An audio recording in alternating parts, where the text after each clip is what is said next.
Hey guys, how's it going? Michael Troy here. Today we are looking at the all new, all different X-Men number 101 Facsimile edition. This is so cool. I love these Facsimile editions. I cannot wait to share this with you guys. So subscribe to my channel if you haven't already. Please hit that like button and let's get right into it. All right, so this is so cool. I mean, this cover is super iconic. I do not sleep on these facsimile editions. I've done it before and I've regretted it. I've never not liked a facsimile edition. Obviously, if the comic in question is iconic enough to deserve a facsimile edition, it's probably worth a second look, especially at the standard, comic price of $3.99. You get a new edition in an old comic that you either might not want to read to devalue it, or maybe you just can't afford it, never came across it. It's a great way to introduce new readers to older classic stories. Like I said, this cover is so iconic, classic, Dave Cockrum. Um, Going into this, this is well after I started reading X-Men, and I mean, of course, I'm familiar with this early stuff, but I hit or miss on how much I've read of it. I think the oldest X-Men copy I own might be number 100. I don't know, but anyway, Chris Claremont, author. I was happy to see that. I didn't know if he had taken over yet or not. Dave Cockrum, artist. Frank Chiaramonte, inker. John Costanza, letterer, and B. Wilford, colorist. Wilford's colors are all over the place, and they're so crazy good. Like Marvel, is this 80 yet? 79? What year did this come out? Either like 79 or 80, I think. But could be 78, who knows. Anyway, it is of a time. This is, the X-Men. Phoenix has just, like, she's holding the ship together with her telekinesis. This is the birth of Phoenix from Marvel Girl. What a great two-page spread here. I love it. Like, Dave Cockrum's first run on the X-Men was just, like, so good and so cool. It's so great. I love a good Talking Heads panel moment there. This crazy crash. It's so funny because I thought it directly crashed into Jamaica Bay, but as you can see, it hit the tarmac.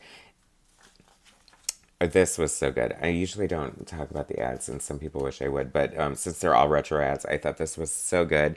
I would love to send away for this now. See, this is like my useless use of a time machine. If I had one, I would go back in time and like buy valuable comic books or order things that you can't order anymore. Spider-Man action water glove. The glove shoots water out of it like Spider-Man's frickin' web shooter. I don't know how that works, but that would be such a. Could you imagine the TikTok challenges of that today? The Spider Man, like, web face challenge or some stupid shit like that. Anyway, back to the story at hand. So it slides off the tarmac, kabang, thawed, plume. Okay, I have to point this out because I was so excited about Chris Claremont writing this, and like the writing is so good, and the characters are like he's already planting seeds of like character development that would continue for the next 20 years and beyond. So like I was super excited to read this, but my favorite part of the whole book is to land once, twice, thrice. Took me instantly to the episode of The Golden Girls where Rose asks, or where Dorothy screams at Rose, "Who the hell says thrice?" And indeed, who the hell says thrice? I was so happy to see that in here. I know that's like a definite tangent I'm going off on. I apologize. Um, so cool. It is so funny. I'm glad that they kind of question how Phoenix is able to like come out of the water with a new costume. I That is very fashion forward, I think. Like if you're basically holding your skin cells together, the hull of the ship, you plunge into the ocean, and then you're like, I know, costume change. And I have to say, this has to be the best costume change in history. I mean, you plunge into the Jamaica Bay and emerge. Although, I don't even know where it lies now, but John Byrne would make it so that once she was in Jamaica Bay, she stayed in Jamaica Bay until X Factor fished her out years later, or the Fantastic Four, or whatever. So, this is fashion forward Phoenix with the, costume change here. Anyway, the writing is just so good. I love it. Just the little touches. This is weird. Obviously, this would change. Like, your suspension of disbelief can only go so far. Like, he's like, X-Men, we don't want to draw attention to ourselves. really? You just plunged the Blackbird, crashed into like JFK Airport, smashed into Jamaica Bay. I mean, like, what the hell? Clearly, your presence isn't going unnoticed here. But let's just change costumes and Storm, a 6 foot tall black woman with a 6 foot long white hair, regal African headdress. She's like, a simple enough matter to use my powers to repolarize the unstable molecules of my costume into a Star Corps uniform. I do feel she kind of did that instant costume change for a while, so, but I think that unstable molecules is like such a duet ek machina for sure. Thank you for throwing in the MFT cayenne yellow and magenta color scheme here, with the flowers that Wolverine buys. I love to like I said, Claremont is always already planting the seeds of like their personalities. And it's so funny. I realized that like during this time, especially in like movies and entertainment, I think it still stands, but like everyone's a sarcastic dick. Everyone's just an asshole. Like everyone's so unlikable, and that's like what makes them likable. It's so weird.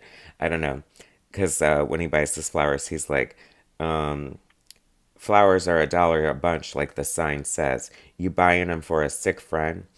That any of your business, bub? Here's your buck. I'll take the flowers." But I just love that Wolverine. And then he's like, "I'm in love, I'm in love." And then I see everyone's there with Jean, and he's like, "No, not gonna embarrass myself in front of everybody by giving her flowers, especially in front of her boyfriend."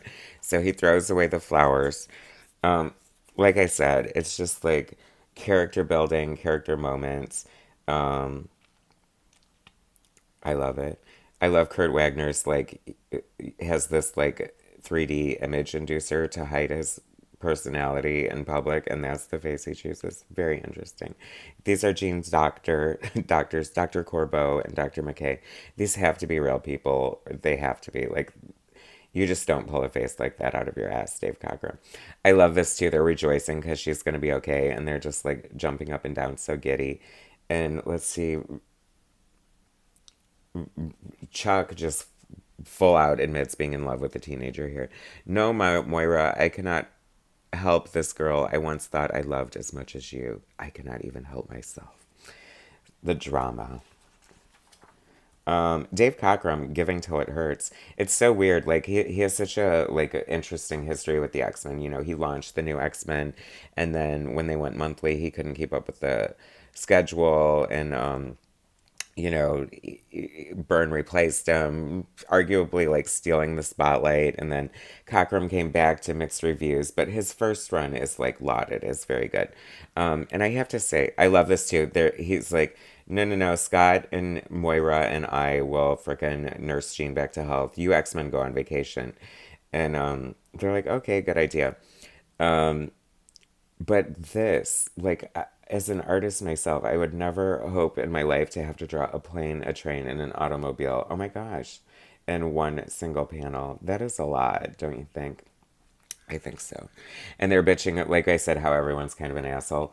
They're in this beautiful countryside, and all they can do is bitch about Banshee's driving. This is so bumpy. I should have flown.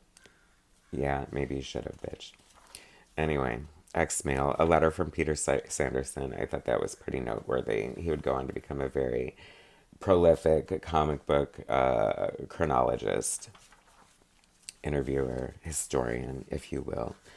This is so great. I love this. I love a great establishing shot, a great like scenic shot like that. That is so cool. I mean, Dave Cockrum is truly a master. I love the inks by Frank Chiaramonte here too.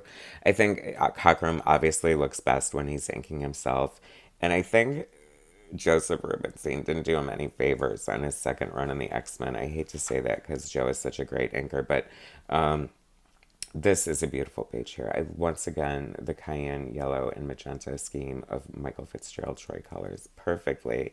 I love this. I kind of want a poster of that. And I kind of want an icy too. They're always such a fuck over though. It's like 3 sips later and the flavor's gone, right? This was cracking me up too, keeping up with the bitching theme. She's like, this is so cold and dark, Castle. Like, how could anything live here? Especially me. And he's like, well, I grew up here, bitch. I love it. Maybe I don't want to have my white Irish ass out in the African plain all day, okay?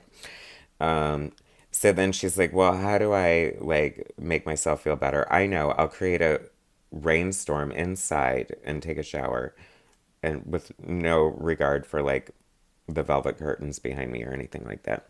And so they're going to dinner and they decide to dress up. And I love this too. If you guys are longtime fans like I am, and you probably are, because I feel like that's the majority of people who watch my channel are the people with the same taste as me, God forbid. Um, but this is cute. Like he's picking Aurora up for a date for dinner because he doesn't want Colossus to be the one to have all the fun. And so she's like, so he's like, should I be, Clark Gable, Fred Astaire, Groucho Marx, or just, creepy perv with a mustache? She's like, I'll take creepy perv with a mustache. How do I look? And she looks great. If you recall, this scene was sort of somewhat revisited in Excalibur through Alan Davis when Storm and Nightcrawler like sort of had this dance or date or something, and I think she has like a very similar dress on. So like retroactively, that made me very excited to see that. Love that.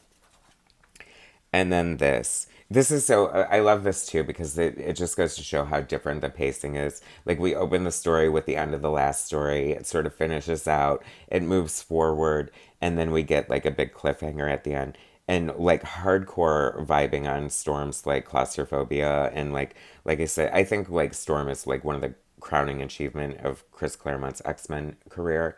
And planting all the seeds. It is so amazing. I love the history and everything. And I also love the side boob of Storm.